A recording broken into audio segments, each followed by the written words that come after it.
really allow them to feel like they know, like, and trust you. And that's the essence of business. People want to do business with other people that they know, like, and trust. Hello, and welcome to Pillars of Wealth Creation, where we talk about creating financial success with a special focus on business and real estate. I'm your host, Todd Dexheimer. Now, let's get to it. Hey, welcome back to the show. I'm your host, Todd Dexheimer, and want to talk about just mistakes or learning lessons, really just learning lessons I've had throughout the years. And there's a lot of them, right? And so I can't dive into every single one of them. Of course, I could go into all the mistakes, but we'd probably be here for 6 or 7 days listening to it. But some of the common themes, the general mistakes that I have kind of made through business and through real estate investing. And I think it's really important to reflect upon and learn upon your, you can call it mistakes. Some people don't like calling it mistakes. People like to call it learning experiences or, things you would do differently, whatever you want to call it. It doesn't really matter. What's important is that you actually learn from your experiences. And so one of the things that I've learned from, and I still, quite frankly, probably struggle and need to get better at it. My wife, uh, would probably agree with me completely when it's dealing with her, but is communication. And so communication is something that I took very lightly when I was first starting in business world, and I just didn't communicate well with people. I would, like simply just set up. I would have expectations. I would set them up, and I would tell people, and I would expect them to understand what I meant. I would have investors that would invest, and I would just expect that they knew what was going on. And I wouldn't say I was horrible at it, but I wasn't as thorough as I should have been, right? And so the communication that you provide other people really allow them to feel like they know, like, and trust you. And that's the essence of business. People want to do business with other people that they know, like, and trust. So if you're a poor communicator, that quickly takes away that trust factor, right? That quickly takes away people feeling like you're in it for the right reasons, right? You feeling, let's talk about an investor. Look, so if you got an investor and they provide you funds and you're not communicating with them, they're feeling like you're hiding something, even though you're maybe not. It's from my case, I never hid anything. I Why would I hide anything? I didn't either. I didn't have anything to hide in the first place. And even if there were things going wrong, like I'm an open book. I've got no problem telling people what's going on. And so it wasn't the fact that I wanted to hide something, but that's what it feels like as an investor if you're not communicating properly with them. And I've told the story before. I had an investor who was going to invest in one of my flip properties, and they were going to invest in that deal. And we had a good conversation, and we talked about the deal, and they were going to invest. I can't remember exactly what it was, but a significant amount of money, 150,000, 120, whatever it was. And then a day or two before closing, I, say, hey, send the money here, the wire instructions, we're going to close on this deal. And they're like, what are you talking? Like, I didn't hear from you. I just assumed we weren't going forward. And I had to scramble last minute to find another investor to find the money to get the deal closed. Luckily, I did, but it was because of my lack of communication. Now, when I put a deal under contract, we're communicating with their investors, we're telling them about the deal, and then even after they make that commitment, they're getting email updates talking about what's going on, where we're at in the process. Hey, we're excited. We're going to be closing here. The closing's pushed back. Whatever's going on. We did our due diligence. We did this, that, X, Y, and Z. So we're communicating with them so they understand where we are in the process, so they know everything is moving forward. When they sign, everything's on an online portal now, which makes it really slick, easy to communicate. But and easy to track too. That's super helpful. So when they sign up from the portal, they get an automatic email. When they put their commitment in, they get an automatic email communicating with them. Hey, we received your commitment. Thank you. Here are the next steps, right? When they sign the subscription agreement, they get an email after telling them that's done. When they wire the funds, we send them an email telling them we received their funds, and that's going to automatically gets approved in the portal, and then that email goes out. And then again, we just communicate, send a couple emails like where we're at with the closing process. So they're getting many touches in between from saying, I will, yeah, I like this deal, I'm going to invest, to be to when it actually closes. And then when it actually closes, they're receiving monthly communication from us with the full financial statement. So they can see everything. And we're an open book, but you can say, well, hey, I allow people to call me anytime.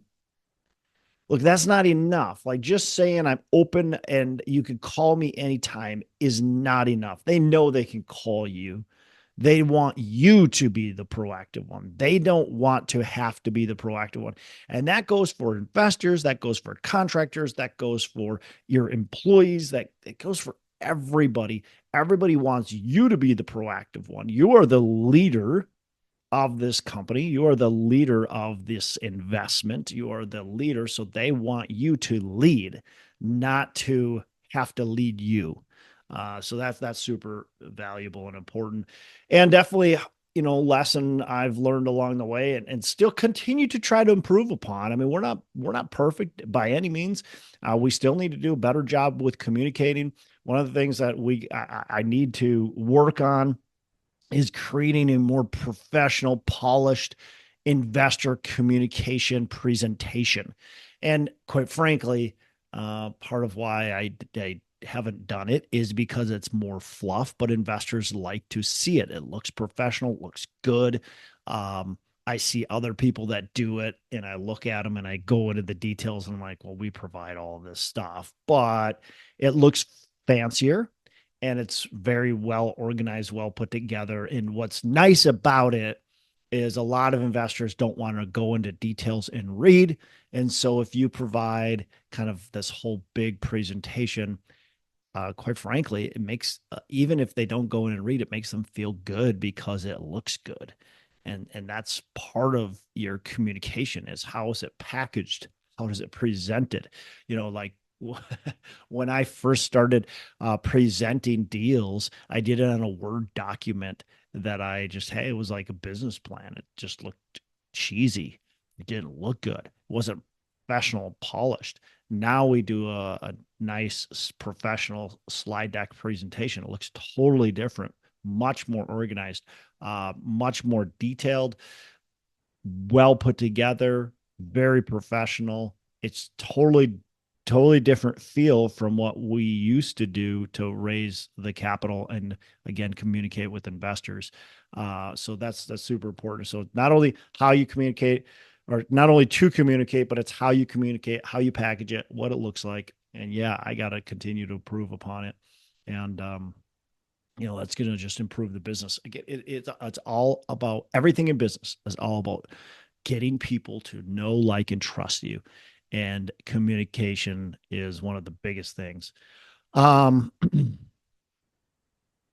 other thing, and this really goes along with communication. This is part of communication, but it's not asking good questions. It is definitely a mistake, and I need to continue to do this. But asking good questions to your investors, to your employees, to your contractors is really a good way to set yourself up for success. And so a lot of times we just assume we know what other people are thinking, we know what other people want to do or are doing, and we assume they know what we're thinking and what we want to do. So I guess that's kind of two mistakes into one, right? And I guess really three, right? This is still all about communication, but not asking people questions, and then assuming others know what I want. So these are kind of two, but I'll meld them together. Um, with my employees, when I first started, I would just, and I, again, I'm guilty of this still, because you know what you're doing, you know what you're talking about. If you know what you're doing, you know what you're talking about, you're good at it, you're fast at it, you're efficient at it. It's sometimes it's difficult to break it down for other people, and a lot of times it's really difficult for you to just take those steps back and go, what if I didn't know anything about this? Like, am I just speaking? You're speaking a different language, and yet you don't realize you're speaking a different language because it's the language you've been speaking for so long. You're so proficient at it that when you start to talk to somebody and they have no freaking clue what you're talking about, it's really hard for them to follow.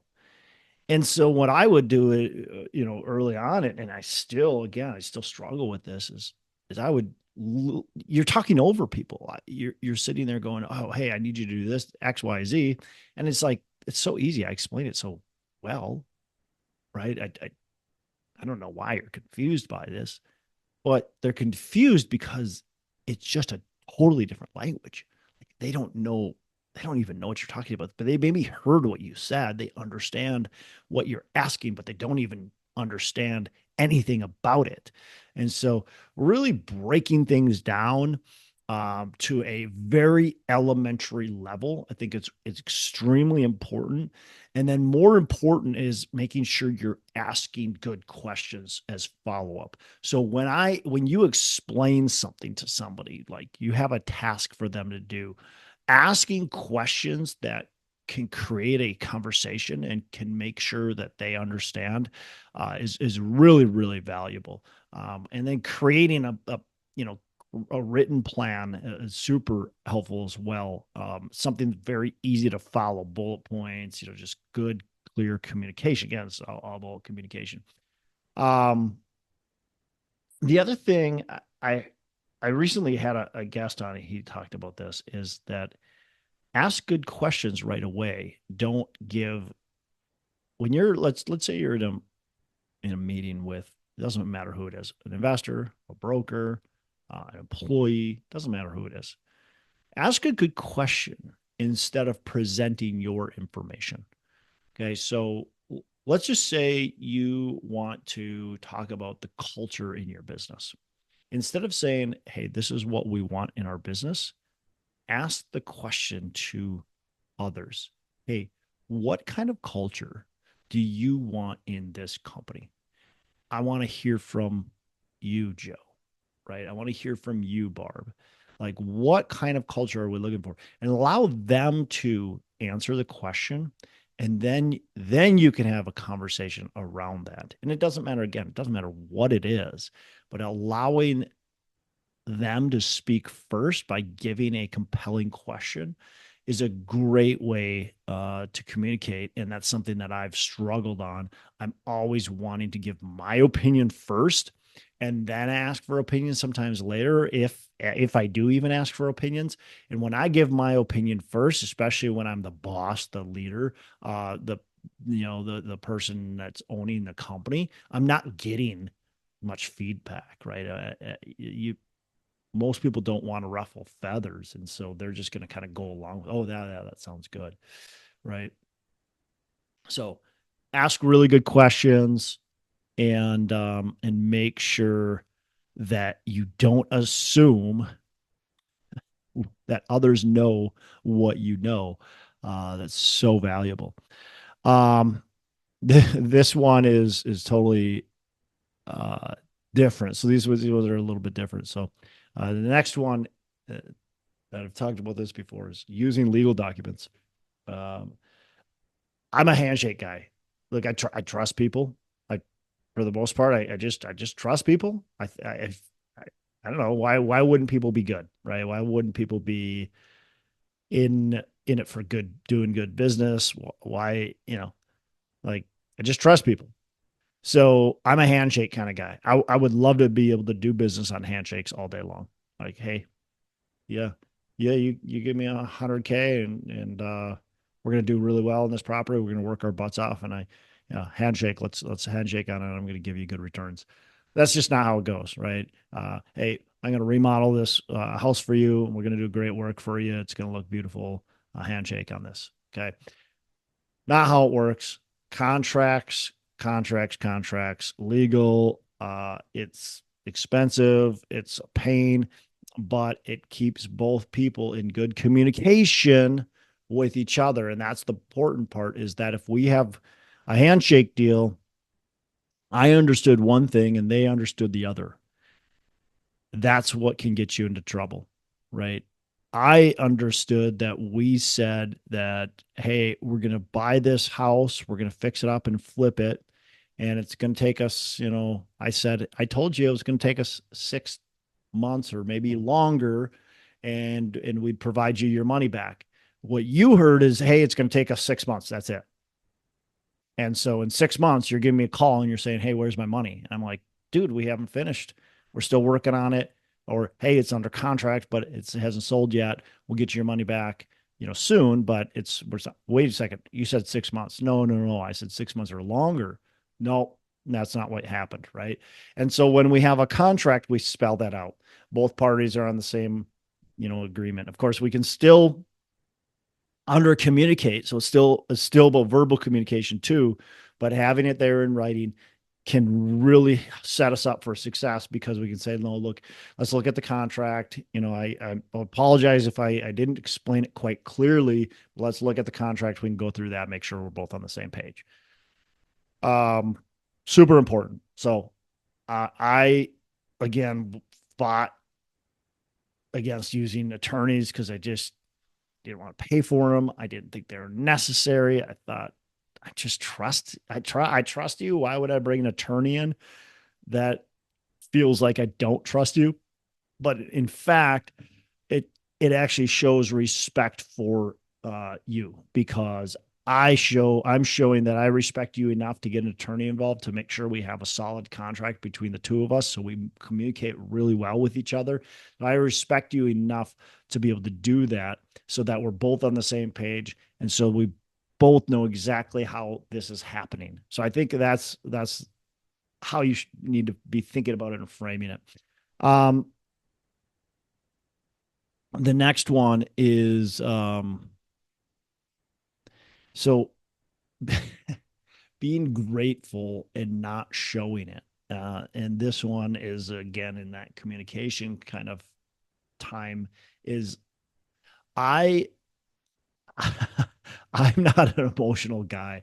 And so sometimes I can be really grateful for people that have done a lot of things for me, but I just have a tough time showing it the way I need to. And so I've tried, still struggle. All of these I still struggle with, by the way.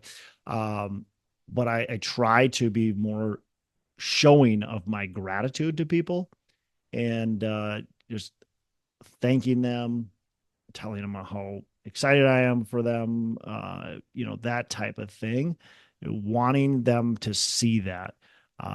Small gifts always help, things like that. Bonuses, of course, help. Pay raises help, but making sure you're communicating with them that you're grateful for what they're doing in your company is really valuable. One of the things we do for our investors is send out Thanksgiving cards. So just we don't do Christmas cards because everybody does Christmas cards, and so we wanted to be a little bit different and unique, and so we send out Thanksgiving cards, and just a little bit of gratitude to our investors. We also do investor appreciation events and things like that. Could we do more? Absolutely. And same thing with our employees. I mean, we need to continue to do a better job showing our gratitude, because a lot of times, especially with employees, a lot of times you're correcting their errors versus telling them how great of a job they're doing. So if you're constantly just correcting, but you're never appraising, that's a really tough work environment. So just doing a better job of showing your gratitude. And I think that overall just helps you also just be more grateful for everything that's happening in your life. So just showing gratitude, being grateful, being open for it, being open to receiving, and be open to giving the gratitude. So um, the next one, this next one is something that I did for quite a while. Is I had a dream of getting bigger, but I stayed small because it was comfortable. And so that to me is a mistake, and it's a mistake and it's not, right? So you just because you have a dream to get really big doesn't mean you need to get really big really quickly. But at the same time, you do need to continue to push your limits, push your boundaries. I listened to too many of the people that, by the way, didn't have experience, just good intentions, that would tell me, well, you don't want to get too big too fast. You know what they say, get too big too fast. And so I listened to that and I allowed that to be in my brain is oh, you can't get too big too fast. And so I didn't take advantage of the opportunities that were in front of me, right? There was opportunities in front of me. I allowed those doors to close and didn't take those opportunities to continue to grow and to push myself and to take the proper risks. You have to take risks in life. It doesn't mean you need to be willy-nilly and go out there and do a bunch of things that are going to get you into trouble, but you have to take risks in life, and you have to be willing to get to that next level if you want. And I think that's what makes you happy in life, quite frankly, is if you accomplish things. Look, that's what this, in my opinion, this life's all about, is accomplishing things and doing more every single day. And so taking risks, making sure you're not staying small just because you're comfortable, I think is super valuable. And so that's definitely a mistake I made. And again, I still make, like, I still get caught up into being small and not getting to that next level. Being nervous that, oh, what happens if we put this property under contract and we can't close on it because we can't raise the money on it? Oh man, yeah, let's not do that. Right. And so, oh, what happens if we get too many deals under contract? Oh, what happens if XYZ have? And so then we stay small. We don't take risks. We don't challenge ourselves, and we don't grow to the extent that we should be growing. And so I think just really valuable to always be stretching your limits and growing and making sure you're being thoughtful about it, certainly, and not taking stupid risks, but play big, don't play small. And along with that is just playing and thinking short term versus long term. That's definitely a mistake. So think long term. I think that's much more valuable. Certainly, you've got to take action today. That's short term, but you have to take action today based on the future, based on the long term results that you want to achieve. So it's really easy to get caught up in the day to day, the small little things, all that kind of stuff. But I think if we're really looking at patience and resilience and the long term outlook of our company, we're going to have a lot more success. And same thing with anything. Like, you look at relationships, marriage. I mean, marriage is difficult. Like, I'm sure everybody here that's married has fought with their spouse. And if you're just thinking short term, you're like, man, we're done. Right. We had a big fight. We can't be with each other anymore. Boyfriend, girlfriend, spouse, whatever it is. Like, oh my gosh. But if you think long term, that brings a totally different perspective to it. It allows the little things not to chew you apart, right? And so I think that's so important, is thinking long term, not short term. How are we going to grow this business? How are we going to improve upon it? How are we going to expand upon this relationship? And thinking long term where you're going versus short term, what's happening today. Man, we got to buy this property right now because we got to grow today. No, wait a second. What's that going to do to your company long term? How's that going to set you up for success or failure long term? Not today. Don't try to make that quick dollar today in spite of losing for tomorrow. So, um, boy, and there's a lot more things again that I could just continue to go on, but always take the lessons that are given to you, the losses, the mistakes, always take those and use them for betterment, right? Use them to continue to improve upon yourself, upon the company, your relationships, all that kind of stuff, and use those to get better. But you got to take the steps. You got to take the steps to continue to improve. And you're never going to be perfect, because if you think you're perfect, you're definitely not. So you're always improving upon those things, but you got to take the steps. You got to realize the mistakes, take the steps to get there, to get better, to improve, and to continue to push for success. That's all I got for today. You have a fantastic rest of the day. Make every day a Saturday. Hey, thanks so much for listening. I appreciate you being a loyal listener. I would love to have you go on to our Facebook page and subscribe, give us a thumbs up, go on to iTunes or wherever you listen and give us a rating and review. Don't forget to subscribe. Your rating and review just helps us push this out to more and more people and continue to grow our audience and hopefully positively affect a ton of people out there that really need this and want this. So the other thing I've got for you is a free ebook on my website. So go on to venturedproperties.com, and download our free ebook on real estate and on syndication. And I've got some data points in there, some really good stuff for you. So I'd love to have you take a look at that. It's free. I'm not expecting anything from it. And also, look, if you want some help in multifamily, want some help learning, growing, getting your business off the ground, I would love to talk to you about what it would look like to work with me potentially and see if that's a good fit. So you can go to coachwithdex.com and check that out, and we can definitely have a call. Thanks a lot for listening. You make it a fantastic rest of the day. I'll catch you on the next episode.